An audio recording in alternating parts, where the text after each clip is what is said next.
दोनों आपस में कज़न थे और शादी करना चाहते थे। लड़के की समाजी हैसियत लड़की के वालिदैन को खटकती थी क्योंकि वो कार मैकेनिक था। लड़का बज़िद था कि वो शादी करेगा तो सिर्फ कज़न से ही करेगा। मैं हूं पारस मसरूर और आप देख रहे हैं कोई देखे न देखे, शब्बीर तो देखेगा। 18 साल सकलैन वर्कशॉप में काम कर रहा था।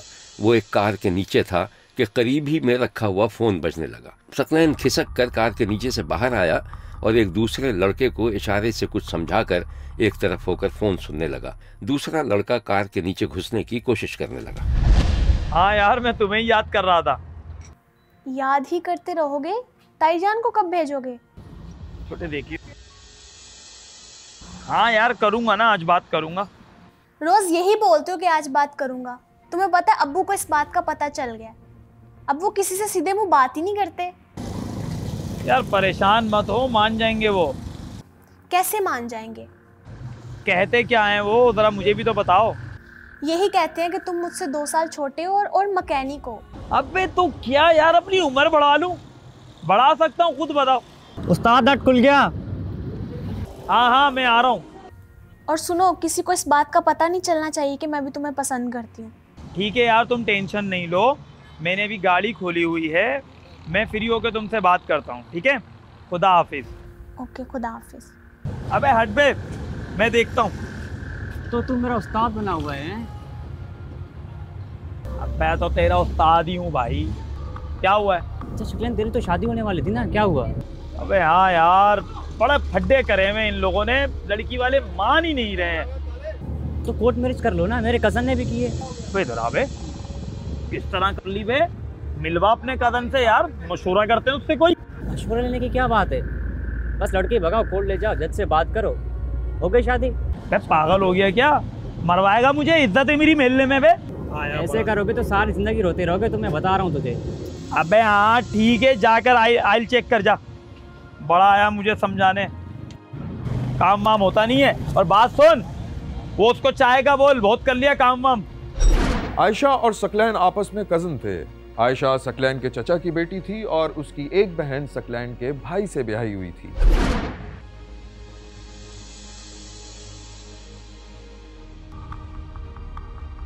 शब्बीर ने देखा कि सकलैन एक पुरानी सी खचाड़ा गाड़ी चलाता हुआ एक कॉलेज के सामने पहुंचा। थोड़ी देर में आयशा सामने से आई और खामोशी से कार का दरवाजा खोलकर बैठ गई।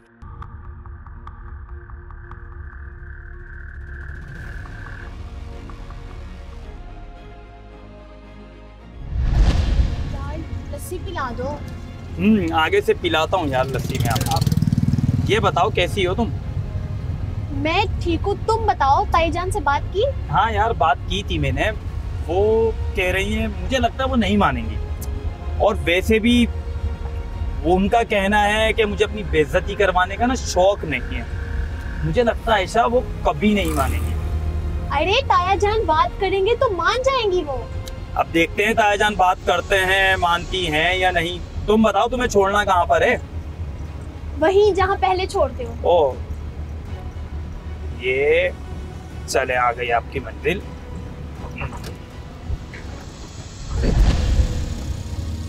ठीक है, फिर मैं बात करता हूँ। ठीक है, मुझे बता दो। आराम से करना, ख्याल रखना। ओके। आयशा एक जगह उतरकर घर जाने लगी कि रास्ते में उसे उसके बाप ने कार से उतरते हुए देख लिया था।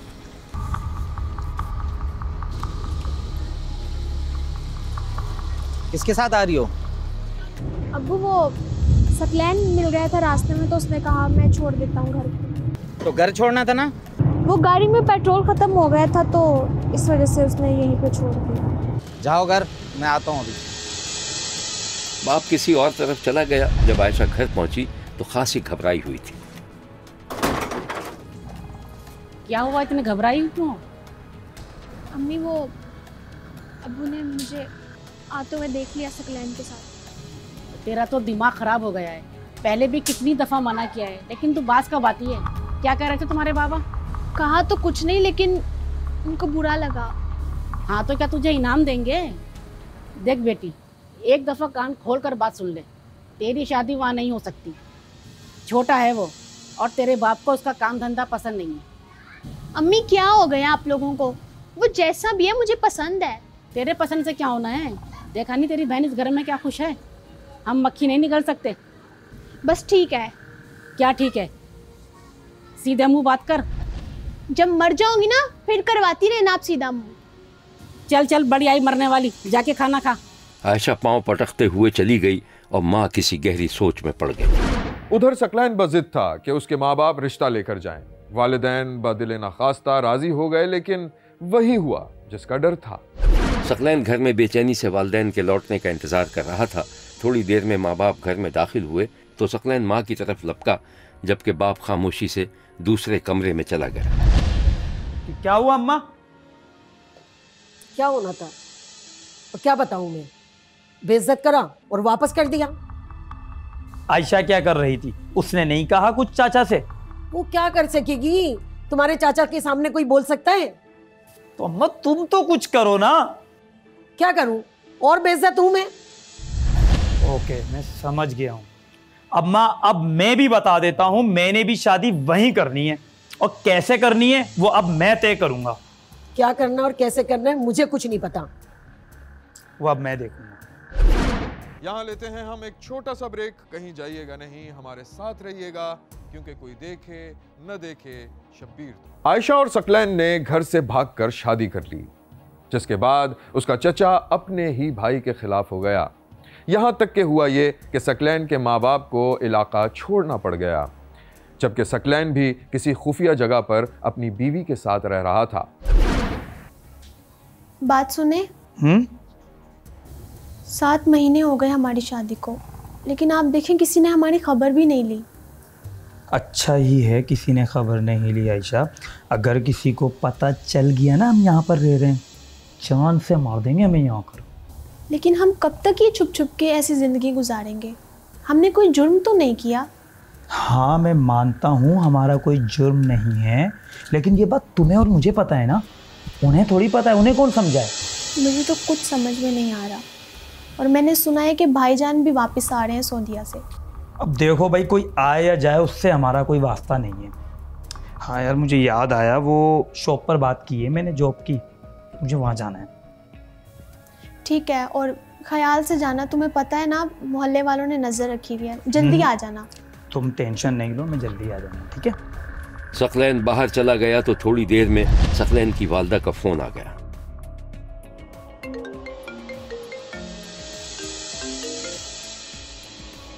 हेलो। हेलो आयशा, गजब हो गया बेटा। तुम लोगों ने अपनी मनमानी की और भुगतना हमें पड़ रहा है। मुझे पता है ताईजान, अब्बा ने भाभी को घर से निकाल दिया। बेटा मेरी बेटी का घर बर्बाद हो गया है। ताईजान हमने किया ही क्या है? शादी ही तो की है बस। तुमने तो शादी की है, लेकिन हम तो दरबदर के हो गए। अरे तुम्हारा बाप भाई तुम लोगों को ढूंढ रहे हैं। अच्छा सुने। Hello hello. आयशा के भाई को सारी सूरत हाल का इल्म हुआ तो वो सऊदी अरब से वापस आ गया और सकलैन को तलाश करने लगा। ये घर ज़रा छोटा तो है, मगर यहाँ सुकून कितना है आयशा। अब अच्छा हुआ अम्मा ने बता दिया, वरना अगर वो यहाँ हो जाता तो मसला हो जाता। मुझे तो बहुत डर लग रहा है। हमारी ज़िंदगी यहाँ महफूज नहीं है। आप एक काम करें, आप दुबई का वीज़ा लगवा लें, हम ये मुल्क ही छोड़ देते हैं। आयशा तुम बहुत परेशान हो रही हो, इसमें कोई परेशानी की बात नहीं है। अगर वो हमें ढूंढता हुआ यहाँ पर आ भी गया तो मैं उससे निमट लूँगा, और फिर एक शख्स के पीछे हम मुल्क बदर कैसे हो सकते हैं? मुझे तो उस बच्चे की टेंशन है बस, जो इस दुनिया में आने वाला है। तुम परेशान मत हो, सब ठीक हो जाएगा। आयशा के भाई के डर से सकलैन के वालिदैन भी अपना ठिकाना बदल रहे थे, लेकिन एक दिन आयशा का भाई अपने ताया के घर पहुंच गया। आयशा का भाई सकलैन की पुरानी काम वाली जगह पर मौजूद था। ये मैकेनिक की दुकान थी। सुनो भाई। जी बोलो। यहाँ एक लड़का काम करता है, सकलैन। हाँ। वो किधर है? वो तो काम छोड़ के चला गया यहाँ से। तो यही तो पूछ रहा हूँ कि किधर गया है? सुना है किसी लड़की को भगा के ले गया। क्या आप बकवास कर रहे हो? वो भाई साहब, मुझ पे इतना गुस्सा क्यों कर रहे हो? कौन सा वो तुम्हारी बहन भगा के ले गया यहाँ से? बकवास बंद करो। और जो मैं पूछ रहा हूँ उसका शराफत से जवाब दो, वरना पुलिस आकर पूछेगी। अव्वल तो मुझे कुछ पता है नहीं, दूसरा ये पुलिस मेरा क्या बिगाड़ लेगी? कौन सा मैंने सकलेन का ठेका ले रखा है? चलो जाओ यहाँ से यार। सकलैन की मां ने बेटे को खतरे से आगाह कर दिया था, जिस पर उन्होंने अपना ठिकाना बदल दिया था। दरवाजे पर दस्तक हुई तो सकलैन के बाप ने दरवाजा खोला। सामने उसका भतीजा खड़ा हुआ था। सकलैन और आयशा कहाँ हैं? अरे तुम अंदर आओ बेटा, ना सलाम ना दुआ, मैं ताया हूँ तुम्हारा, आओ बेटा। अगर ताया होते तो खानदान की इज्जत को नीलाम नहीं करते। सकलेन के अब्बू कौन है वो? अरे तुम कब आए? आओ आओ बैठो। मैं सिर्फ ये बताने आया हूँ कि अगर 24 घंटे में आयशा नहीं मिली तो आप लोगों के पास भी कुछ नहीं बचेगा। तेरे सर की कसम, हमें नहीं पता कि वो दोनों कहाँ हैं। सब मालूम हो जाएगा। अच्छा तू बैठ तो सही बेटा, अब तमाशा बनाने से कोई फायदा नहीं है। जो होना था वो तो हो चुका ना। नहीं, अभी कुछ नहीं हुआ। ठीक है, नहीं बताएं। आप लोगों को खुद पता चल जाएगा अखबार और टीवी में कि वो दोनों कहाँ हैं। आयशा का भाई धमकी देकर चला गया और सकलैन के वालिदैन हैरत से एक दूसरे का मुंह देखते रह गए। आयशा के भाई ने अपनी बहन का नया ठिकाना ढूंढ लिया था। एक दिन शब्बीर ने देखा कि आयशा का भाई आधी रात को खामोशी से अपनी बहन के घर की दीवार पर चढ़ रहा था। फिर वो अंदर कूद गया। आयशा और सकलैन गहरी नींद सो रहे थे। वो दबे पांव एक कमरे के दरवाजे तक गया, आहिस्ता से दरवाजा खोला और फिर शब्बीर ने देखा कि उसने ओवरकोट की जेब में हाथ डालकर कुछ निकाला और फिर एक दर्दनाक चीख सुनाई दी। जरा सारे मकसद बेटा ते नौ बेटी बिया कितने कत्ल कितने इंदा इंसाफ साको मिलिया वने। हुकूमत करे इंसाफ सारे नाल, इंसाफ करे हुकूमत मेरे नाल। जो कोई थी दिए ये था इमदाद थी दिए तो मैं तो लूटी बेटी, मैं तो त्राए यहाँ कत्ल लीती बेटियां हिने को कत्ल करन, बराबरी करन मेरे नाल। ऐसे थे कि मेरे कज़न ने पसंद की शादी की हुई थी, तकरीबन 10 माह से शादी हो चुके थे। 10 माह तो शादी को 10 माह हो चुके थे, तो सुलह के मामला चल रहे थे। तो उधर से भी पैगाम आता रहे थे, इधर से भी मेरे मामू जो है ना वो कह रहे थे कि हम सुलह करना चाहते हैं। तो इसी मामलात में हमें तो पता नहीं था कि ऐसा मसला हो जाएगा, मेरे कज़न और उसकी बीवी को कत्ल कर दिया जाएगा। मैं ज़ाती तौर पे ये समझता हूँ कि इस्लाम में भी बच्चे की जो अपनी पसंद का जो कॉन्सेप्ट है वो मौजूद है और पसंद की शादी पे किसी किस्म का कोई एतराज़ नहीं है। तो जब हमारा मज़हब, हमारा जो रस्म रवाज है इस चीज़ की इजाज़त देता है, कानून इजाज़त देता है, तो इसको ऑनर के साथ अटैच करना ही एक गलत कॉन्सेप्ट है। तो ये एक टिपिकल केस है। ताहम हम ज़ाहिर है हमारी एक रिस्पॉन्सिबिलिटी है इसकी प्रोसिक्यूशन पे, इसकी जो है ना वो कन्विक्शन तक इसको लेके जाना। ये सारी चीज़ों के लिए हमने एक स्पेशल टीम भी कॉन्स्टिट्यूट की है और हमारी कोशिश होगी कि हमारा जो ऑफिस है इसमें जो है ना एक्टिवली पार्टिसिपेट करता रहे और इस तफ्तीश को पर्सनली मैं सुपरवाइज़ करता रहूँ। और इंशाल्लाह कोशिश होगी कि जो मोहम्मद अफजल हमारा मुलज़म है वो अपने कैफरे किरदार तक पहुँचे। आयशा के भाई ने घर से भागकर मोहब्बत की शादी करने पर अपनी बहन और बहनोई को कत्ल कर दिया था। सकलैन की वालदा की मुद्दत में मुकदमा दर्ज कर लिया गया और पुलिस ने आयशा के भाई मोहम्मद अफजल और उसके साथियों को कत्ल के इल्ज़ाम में गिरफ्तार करके मुकदमा दर्ज कर लिया था। देखते रहिए, क्योंकि कोई देखे न देखे, शब्बीर तो देखेगा।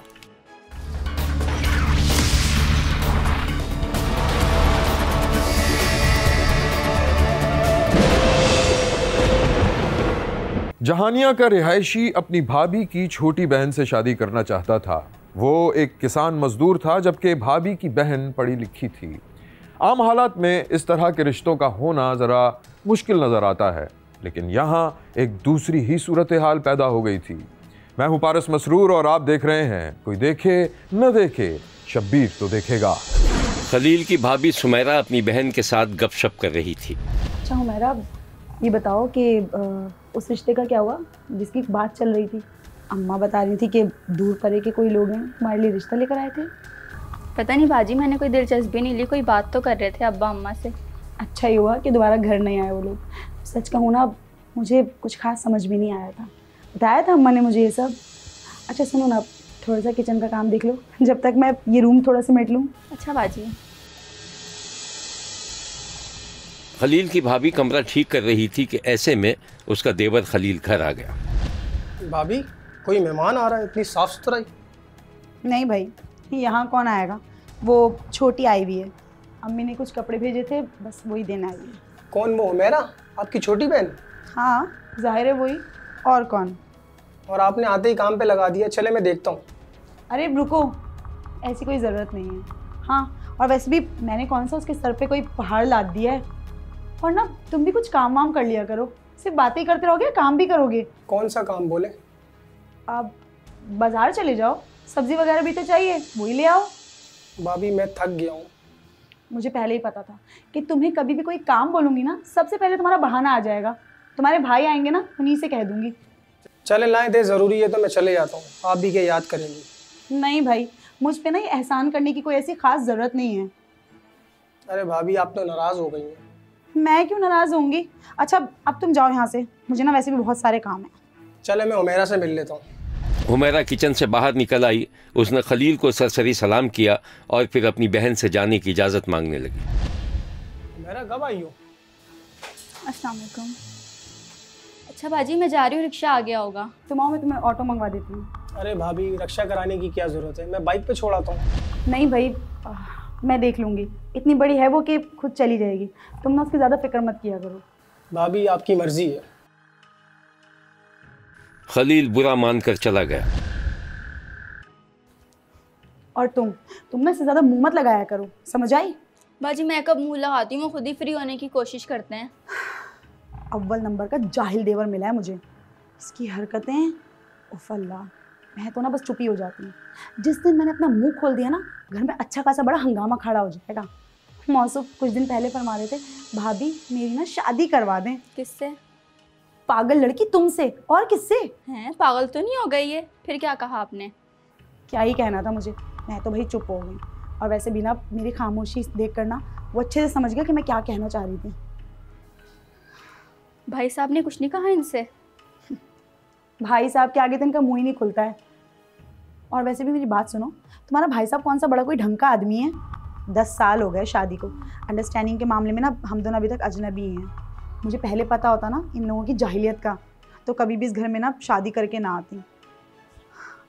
और छोटे साहब अब तुमसे शादी करने के लिए अपने पर तोल रहे हैं। अरे बाजी मैं कौन सा इनसे शादी कर लूँगी, आप भी क्या बात कर रही हैं? रिक्शा आ गया होगा, मैं जा रही हूँ। अरे हाँ तुम्हारा ऑटो आ गया होगा, समझाओ।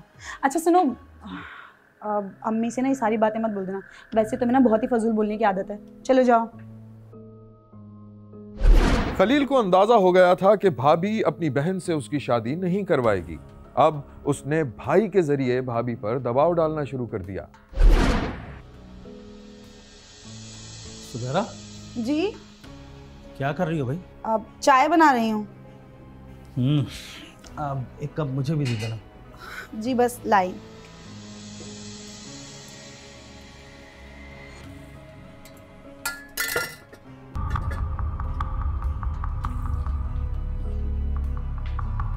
ये आप चाय पिए, मैं भी आई। अब वो सुमेरा तुमसे एक बात करनी थी। जी बोलें। मैं सोच रहा हूँ कि खलील की शादी करवा देते हैं, सारा दिन आवारागर्दी करता रहता है। ये तो बहुत अच्छी बात है, करा दीजिए। हाँ कोई लड़की है तुम्हारी नज़र में? लड़की मेरी नज़र में कहाँ से होगी, मैं तो कहीं बाहर भी नहीं आती जाती। मैं क्या सोच रहा हूँ कि हुमैरा से करवा देते हैं उसकी शादी, अच्छी लड़की है। यही बात थी तो सीधा सीधा बोल देते ना, इतना घुमाने फिराने की क्या ज़रूरत थी? और वैसे भी ना आपसे ही कहने के लिए खलील नहीं कहा होगा। नहीं नहीं कसम से उसने नहीं कहा, ये तो बस रात को मेरे दिमाग में आया तो मैंने तुमसे पूछ लिया। देखें मेरी बात सुनिए, आपने अपने भाई को देखा है? जट गवार है, जट गवार। मेरी हुमैरा ग्रेजुएट है, मैंने अपनी ज़िंदगी तो बर्बाद कर ही ली है इस घर में आके, अब अपनी एक और बहन की ज़िंदगी थोड़ी तबाह करूँगी यहाँ लाकर। यार अजीब औरत हो तुम, क्या ज़िंदगी ख़राब हो गई तुम्हारी? अच्छी भली तो ज़िंदगी है, अच्छा खा रही हो, अच्छा पी रही हो, और क्या चाहिए? अच्छा चले छोड़े ना इस टॉपिक को, आप चाय पिए और बताएं कैसी बनी है। छोड़ दिया इस टॉपिक को, ठीक है भाई। तुम्हारी तो शादी हो गई मुझसे, क्या तकलीफ है? तुम नहीं चाहती कि तुम्हारी बहन की शादी हो, तुम उसे कुंवारा ही देखना चाहती हो। अच्छा छोड़ो, मैं तुम्हारी अम्मी से बात कर लूँगा। ठीक है कर लें, देख लें करके, लेकिन अभी से बता रही हूँ, अगर अम्मी ने आपको कुछ उल्टा सीधा जवाब दे दिया ना तो मुझसे मत लड़ाई लड़िएगा। नहीं लड़ा। और ये पकड़ो अपनी चाय, दफा हो जाओ यहाँ से। जा रही हूँ, मुझे भी ना आपकी शक्ल देखने का कोई शौक नहीं है। चाय पियेंगे। कहाँ सुमेरा, कहाँ इनका गवार भाई। यहां लेते हैं हम एक छोटा सा ब्रेक। कहीं जाइएगा नहीं, हमारे साथ रहिएगा, क्योंकि कोई देखे न देखे शब्बीर तो देखेगा। खलील का भाई अपनी मां को लेकर अपने ससुराल पहुंच गया था। रिश्ते की बात की थी, लेकिन हुमैरा की मां ने कोई वाज़ेह जवाब नहीं दिया। एक दिन शब्बीर ने देखा कि सुमेरा फोन पर अपनी मां से बात कर रही थी। आप ये सब छोड़ें, मुझे सिर्फ इतना बता दें कि आपने हामी तो नहीं भरी ना? अरे नहीं, टाल दिया था मैंने। क्यों, कोई बात हो गई क्या? होना क्या था, यहाँ तो सभी के मुंह फूले हुए। और देवर साहब, उनका तो बस ही नहीं चल रहा, उन्हें कोई मौका मिले और मेरा गला ही दबा दें।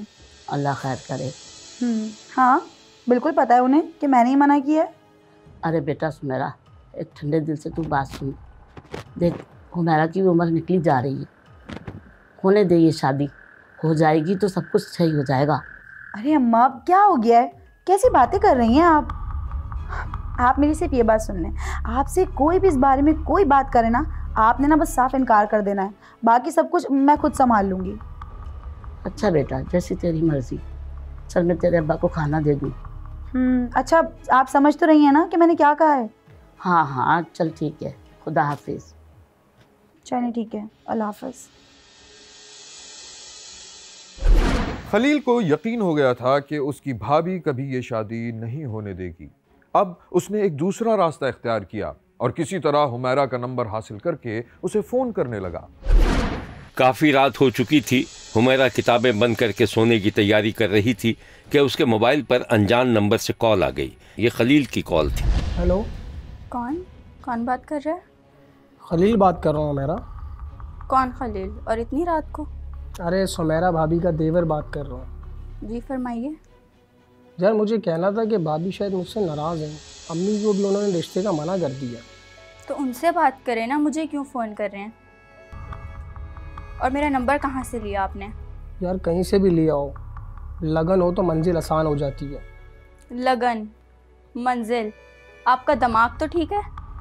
जो बात करनी है अम्मा और बाजी से कीजिए और मुझे आइंदा फ़ोन मत कीजिएगा। खुदा हाफिज़। हिम्मत तो देखो इनकी, अभी बाजी को बताती हूँ। हुमैरा अपनी बाजी सुमेरा को फ़ोन कॉल मिलाती दिखाई थी। शब्बीर ने देखा कि हुमैरा खौफजदा हालत में अपनी माँ को कुछ बता रही थी। अम्मा इनसे जान छुड़वाई मेरी, रोज़ फ़ोन करते हैं, धमकियाँ देते हैं कि अगर इनसे शादी नहीं की तो पता नहीं क्या कर बैठेगा। अरे बेटा तुम परेशान मत हो, मुझे सुमेरा ने पहले ही बता दिया था कि बहुत ख़राब आदमी है। अरे बुज़दिल है बुज़दिल। बात करूँगी मैं दामाद जी से, तुम डरो मत, ठीक है? हुमैरा के रवैये से खलील तो और परेशान हो गया था और अब वो अपनी भाभी का मजीद दुश्मन बन गया और एक दिन वो भाभी से बाकायदा उलझ पड़ा। खलील की भाभी घर में काम काज कर रही थी कि खलील गुस्से और तैश में दंदनाता हुआ दाखिल हुआ और अपनी भाभी का हाथ पकड़ लिया। अरे क्या बदतमीजी, क्या कर रहे हो? छोड़ो मेरा हाथ। कुछ नहीं कर रहा, मुझे एक सवाल का जवाब दें, आपने मेरा रिश्ता क्यों तोड़वाया? मेरी मर्जी, मेरे घर वालों की मर्जी और सबसे बढ़कर हुमैरा की मर्जी। नहीं पसंद करती वो तुम्हें? झूठ बोलती है वो, 2-2 घंटे फोन पे बात करती है मुझसे। वो फोन पे बात करती है तुमसे? अभी फोन करके उसी से पूछ लेती हूँ मैं। सुमेरा अपनी बहन को फोन मिलाने लगी तो देवर ने उसका फोन छीन लिया। अरे दो मेरा फोन, क्या बदतमीजी कर रहे हो ये? अभी दूध का दूध और पानी का पानी कर देती हूँ मैं। मेरी बहन पर इतना बड़ा झूठा इल्जाम लगाते हुए तुम्हें शर्म नहीं आती? छोड़ो फोन और जाओ यहाँ से। हाँ जा रहा हूँ, और मेरी कान खोल के बात सुन लो, मैं शादी करूंगा तो सिर्फ हुमैरा के साथ, और आपसे जो होता है वो कर लीजिएगा आप। अरे दबा जाओ यहाँ से। हर तरफ से नाकाम और नाउम्मीद होने के बाद एक दिन खलील ने इंतहाई वहशियाना इकदाम किया। रात के अंधेरे में खलील ने न सिर्फ भाभी को गोली मारकर कत्ल कर दिया बल्कि 1.5 साला भतीजे को भी गोली मार दी और फरार हो गया। खलील ने मारे साड़ी बेटी नूं, बेकसूरी मार दिती है। 4 बच्चे नोई सानू मिल जावे। खलील जो है ना गुस्से चाण के उस फैर मार दिता है, तवीत कर दी। ऐसा तवीत नहीं कीते, उन्हें बेकसूरी उन्हें मार दी है। सानू हक चाहिए, फांसी चढ़ना चाहिए। ये 7 अगस्त को 4:30 बजे के तकरीबन 150 की कॉल मसूल होती है। हम फ़ौरन उस पर रिस्पॉन्ड करते हैं तो जब हम वहाँ मौके पे पहुँचे हैं तो लाश जो है ना वो पड़ी हुई थी चारपाई पे और उसकी ब्लीडिंग वगैरह हो रही थी। तो हमने मौके पे जो भी शहादत थी वो कलेक्ट की और जदीद टेक्नोलॉजी की मदद से जो मुलजिम था इसका देवर उसको हमने गिरफ्तार। दौरान तफ्तीश 2 मुलजिम को इनको FIR में नामजद किया गया, खलील और शाकिर। खलील जो है ना सही वार कसूरवार पाया गया, जबकि शाकिर का कोई किरदार सामने नहीं आया। तो खलील को जो है ना सही कसूरवार पाकर हमने जो है ना उसको चालान किया। चालान अब अदालत में सबमिट हो चुका है, ट्रायल होगा, इंशाल्लाह इसको करारवाद की सज़ा दी जाएगी। इसने एक नाजायज़ एक मासूम जान को कत्ल किया और इसको सज़ा भी मिलनी चाहिए। कहते हैं कि खून कभी छुप नहीं सकता, और हुआ भी यही। पुलिस असल मुल्जिम तक पहुंच गई, खलील गिरफ्तार हुआ और उसने इकरार जुर्म भी कर लिया, लेकिन असल बात को छुपाने की कोशिश की और भाभी पर इल्ज़ाम लगा दिया कि उसने जादू टोने के जरिए उसके वालिदैन को मारने की कोशिश की थी, इसलिए उसने बदरूह को कत्ल कर दिया था। देखते रहिए, क्योंकि कोई देखे न देखे, शब्बीर तो देखेगा। यहाँ हमारा प्रोग्राम खत्म हुआ। अगले हफ्ते फिर हाजिर होंगे नई कहानियों के साथ, इसी वक्त सिर्फ एक्सप्रेस न्यूज पर। देखना मत भूलिएगा, क्योंकि कोई देखे न देखे, शब्बीर तो देखेगा। अगर आप अपने इर्द गिर्द होने वाले किसी गैर मामूली वाक़े से शब्बीर को आगाह करना चाहते हैं तो SMS करें SAB लिखकर स्पेस दें और अपना मैसेज अपने शहर और नाम के साथ 247 पर भेज दें। फैक्स करने के लिए हमारा नंबर है 02135803820। खत लिखने के लिए हमारा पता है 5 expressway of Korangi road, Karachi. Express news, Shabbir तो देखेगा।